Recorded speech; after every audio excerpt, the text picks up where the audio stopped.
నమస్తే. ప్రస్తుతం మనతో పాటు సీనియర్ జర్నలిస్ట్ దాము బాలాజీ ఉన్నారు. ఆయనతో మాట్లాడదాం. నమస్తే సార్. నమస్తే.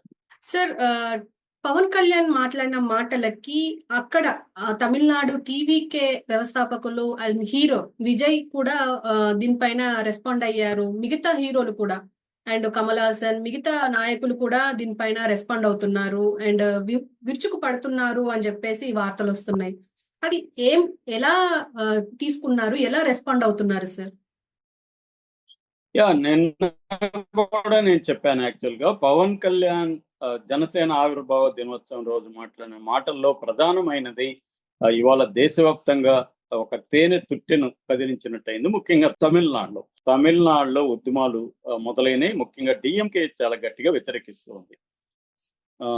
ఇప్పుడు పవన్ కళ్యాణ్ దాన్ని విమర్శించడం, తమిళ వాళ్ళు హిందీని ఎందుకు వ్యతిరేకిస్తున్నారు, అట్లా అనుకుంటే హిందీలో డబ్బింగ్ ఎందుకు కావాలి, ఉత్తరాఖండ్ నుంచి డబ్బులు కావాలి, కానీ వాళ్ళ భాష వద్దంటే ఇదెట్లా, ఇది హిపోక్రసీ కదా అని ఆయన డైరెక్ట్గా అటాక్ చేశారు.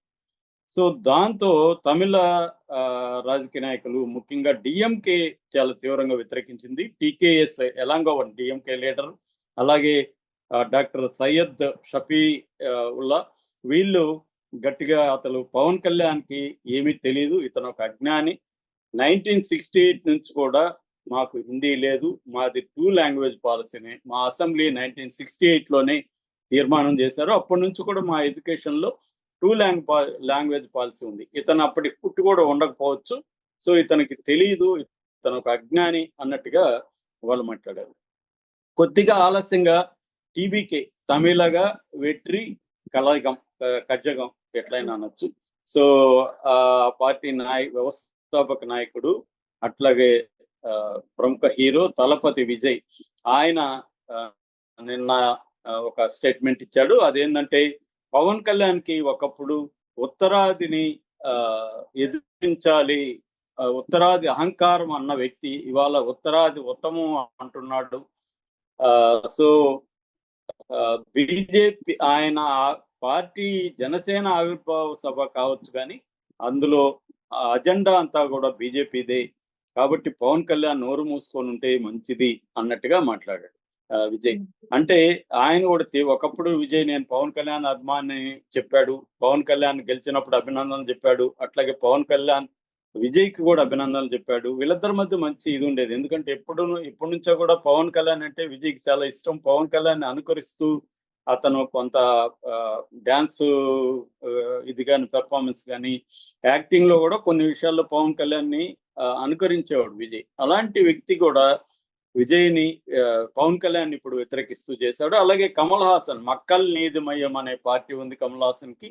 కమల్ హాసన్ కూడా భాష కోసం, తమిళ భాష కోసం తమిళ ప్రజలు తమ జీవితాలని ప్రాణాలని త్యాగం చేశారు, అటువంటి చరిత్ర మాదని చెప్పాడు. అది వాస్తవం కూడా. 1938లోనే అప్పట్లో బ్రిటిష్ ప్రభుత్వం ఉన్న కాలంలోనే మద్రాస్ ప్రెసిడెన్సీలో కాంగ్రెస్ ప్రభుత్వం ఉన్నప్పుడు మళ్ళీ హిందీ భాషని ఇంపోజ్ చేశారు. ఆ తర్వాత 1961 అఫీషియల్ లాంగ్వేజ్ యాక్ట్ వచ్చింది. అఫీషియల్ లాంగ్వేజ్ యాక్ట్లో హిందీ కంపల్సరీ నేర్చుకోవాలన్నప్పుడు తమిళనాడులో పెద్ద ఉద్యమాలు వచ్చాయి. 1965లో తమిళనాడు అంతా కూడా అట్టుడికిపోయింది. దాదాపు 70 మంది చనిపోయారు. ఎంతోమంది దానేమంటారు, వాళ్ళని వాళ్ళు కిరోసిన్ పెట్రోల్ పోసుకుని తగలబెట్టుకున్నారు, సెల్ఫ్ ఇమోలేషన్ అంటారు, అలాగా చనిపోయారు.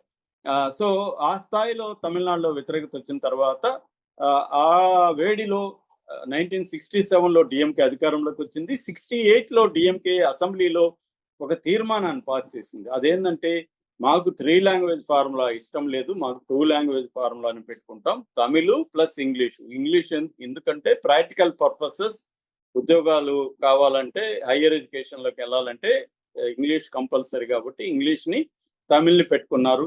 హిందీ అనేది ఐచ్ఛికం, ఎవరైనా నేర్చుకుంటే మాకు అబ్జెక్షన్ లేదు. ఇది కూడా గవర్నమెంట్ స్కూళ్ళల్లో, గవర్నమెంట్ ఎయిడెడ్ స్కూళ్ళల్లో పెట్టుకున్నారు.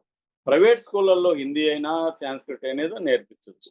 నిజానికి దక్షిణ భారత హిందీ మహాసభ పేరుతో దక్షిణ భారతంలో హిందీని అందరూ నేర్చుకునేవాళ్ళు. మన అందరికి కూడా ఎంతో కొంత హిందీ రాని వాళ్ళు ఎవరు ఉండరు.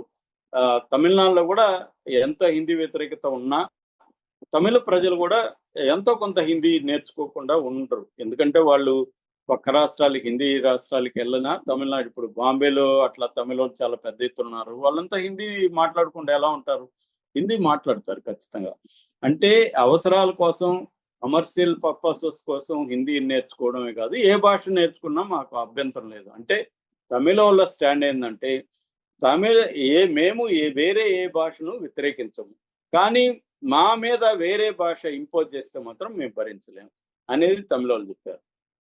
అంటే తమిళ ద్రవిడియన్ ఉద్యమానికి హిస్టరీ ఉంది. దాన్ని అర్థం చేసుకోవాలి. రెండోది, ఈ మధ్య కాలంలో ఏం చేస్తున్నారు, అమిత్ షా కూడా చాలాసార్లు చెప్పారు హిందీ నేర్చుకోవాలి మీరని. హిందీ నేర్చుకోకపోతే, హిందీని మీ భాషగా పెట్టుకోకపోతే సమగ్ర శిక్ష స్కీమ్ కింద 2152 కోట్లు ఆపేస్తామని కూడా బీజేపీ నాయకులు మాట్లాడారు. దానివల్ల కూడా తమిళనాడులో నిరసన వ్యక్తం అవుతుంది. సో ఇదంతా అర్థం చేసుకోకుండా పవన్ కళ్యాణ్ మాట్లాడాడు అనేది వాళ్ళకున్న కోపం. అట్లాగే సోషల్ మీడియాలో కూడా పవన్ కళ్యాణ్ మీద తీవ్రంగా విరుచుకుపడుతున్నారు. పవన్ కళ్యాణ్ అంటే ఇష్టమున్న అనేక మంది అభిమానులు కూడా తమిళ వాళ్ళు పవన్ కళ్యాణ్ని వ్యతిరేకిస్తున్నారు ఈ విషయంలో. ఎందుకంటే తమిళ లాంగ్వేజ్ నేషనలిజం అంటారు, లింగ్విస్టిక్ నేషనలిజం అంటారు, భాషా జాతీయవాదం. ఈ భాషా జాతీయవాదం బలమైంది. దీన్ని హిందీ డామినేట్ చేసి హిందీ ఇంపోజిషన్ అనేది కుదరదు. అందుకే విజయ్ కూడా అన్నాడు, మన తమిళో, మలయాళమో, కన్నడనో, తెలుగు నార్త్ ఇండియా వాళ్ళు నేర్చుకుంటారా? నేర్చుకోరు కదా.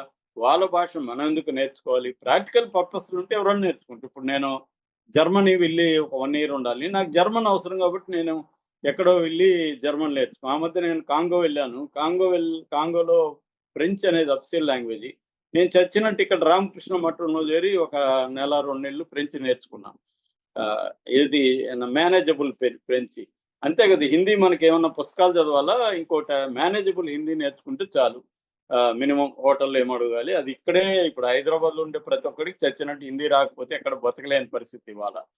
సో అది ఇప్పుడు ప్రాబ్లం ఏంటంటే మ్యూచువల్ ఉండాలి. ఇప్పుడు హిందీ వాళ్ళు సౌత్ ఇండియా వస్తే మనం హిందీలోనే మాట్లాడాలి, మనం నార్త్ ఇండియాకి వెళ్తే మనం హిందీ మాట్లాడాలి. వాళ్ళు ఒకే ఒక తెలుగు పదం కూడా మాట్లాడరు హిందీ వాళ్ళు. అక్కడ నుంచి ఇక్కడికి వచ్చిన వాళ్ళు ఒక్క తెలుగు పదం కూడా నేర్చుకోరు. ఇక్కడే కాదు, తెలుగు నేర్చుకోరు, కన్నడ నేర్చుకోరు, తమిళ్ నేర్చుకోరు, మలయాళం నేర్చుకోరు. మీకు జాతీయ ఐక్యత అవసరం లేదా? మీకు సౌత్ లాంగ్వేజ్ నేర్చుకోవాలని అవసరం లేదా? అసలు వాళ్ళకి తెలుగా తమిళ అనేది చెప్పమనండి, కన్ఫ్యూజన్ ఇప్పటికి కూడా. మొన్న కూడా ఎవరో బాహుబలి తమిళ సినిమా అనువాదిస్తున్నాడు. సో ఇప్పటికి కూడా నేను అప్పుడు 6 నెలలు బాంబేలో ఉంటే నా క్లోజ్ ఫ్రెండ్ అక్కడ ఒక అతను ఉంటాడు, పక్షి అని. అతను అందరికి నన్ను మద్రాసి దాముజీ మద్రాసే ఆయా, ఒరి మద్రాసు కదరా బాబు, నాది హైదరాబాద్ అని చెప్తే కూడా వాడికి గుర్తుండదు. సో అంత నెగ్లిజెన్స్ సౌత్ అంటే. ఇప్పటికి కూడా సౌత్ నుంచి వచ్చారంటారు తప్ప హైదరాబాద్ నుంచో స్పెసిఫిక్ గా చెప్పరు వాళ్ళు. తెలంగాణ రాష్ట్రము, ఆంధ్ర రాష్ట్రం అని చెప్పరు. అంత ఉన్నప్పుడు రెండోది ఏంది, మనం సౌత్ ఇండియా 31% జీడిపిలో కాంట్రిబ్యూషన్ సౌత్ ఇండియాది. సో ఒక పక్క మనం కాంట్రిబ్యూట్ చేస్తున్నాం, వాళ్ళ లేబర్ ఫోర్స్ అంతా మనం పోషిస్తున్నాం. ఇంత చేసి ఉత్తర భారతం దక్షిణ భారత్ మీద వాళ్ళ భాషని, వాళ్ళ సంస్కృతిని రుద్దుతుంది. దీన్ని భాష సామ్రాజ్యవాదం అని తమిళ వాళ్ళు పిలుస్తున్నారు. లాంగ్వేజ్ ఇంపీరియలిజం, ముఖ్యంగా హిందీ ఇంపీరియలిజం అని చెప్తున్నారు. ఈ హిందీ ఇంపీరియలిజాన్ని వాళ్ళు వ్యతిరేకిస్తున్నారు. పవన్ కళ్యాణ్ ఇవన్నీ తెలీదా? పవన్ కళ్యాణ్కి తెలుసు. కావాలని రెచ్చగొట్టాలని, దాని వల్ల తను పాపులర్ అవ్వాలని, వివాదాలు క్రియేట్ చేయాలనేదే పవన్ కళ్యాణ్ ఉద్దేశం. అది జరిగింది. పవన్ కళ్యాణ్ కోరుకున్నది అయితే జరిగింది. పవన్ కళ్యాణ్ తన ప్లాన్ ప్రకారం వెళ్తున్నాడు. కానీ అవతల వాళ్ళు కూడా తమిళ వాళ్ళు అంత ఈజీగా ఉంటారు. ఫైనల్ గా పవన్ కళ్యాణ్ వల్ల బీజేపీకి మరింత గడ్డు పరిస్థితి అక్కడ. ఇప్పుడు బీజేపీ గట్టిగా పవన్ కళ్యాణ్ ని తమిళనాడులో సపోర్ట్ చేయలేని పరిస్థితి. ఎందుకంటే సపోర్ట్ చేస్తే నెక్స్ట్ ఎలక్షన్ లో ఇప్పుడు వచ్చిన ఓట్లు కూడా రావు వాళ్ళు. సో అది వాళ్ళ ప్రాబ్లం. అందుకని పవన్ కళ్యాణ్ ఫ్యాక్టర్ అనేది ఫైనల్ గా డిఎంకేకే హెల్ప్ అవుతుంది తప్ప అంతకంటే ఏం లేదు. ఎందుకంటే ఇప్పుడు ఏఐడిఎంకే కూడా పవన్ కళ్యాణ్ ఖండించాల్సి వచ్చింది. ఏఐడిఎంకే కోవై సత్యం ఆయన చాలా సీరియస్ గానే ఖండించాడు పవన్ కళ్యాణ్. ఏఐడిఎంకి డిఎంకేకి పడకపోయినా కూడా ఈ విషయంలో అందరూ ఒకటవ్వాల్సిన పరిస్థితి వాళ్ళు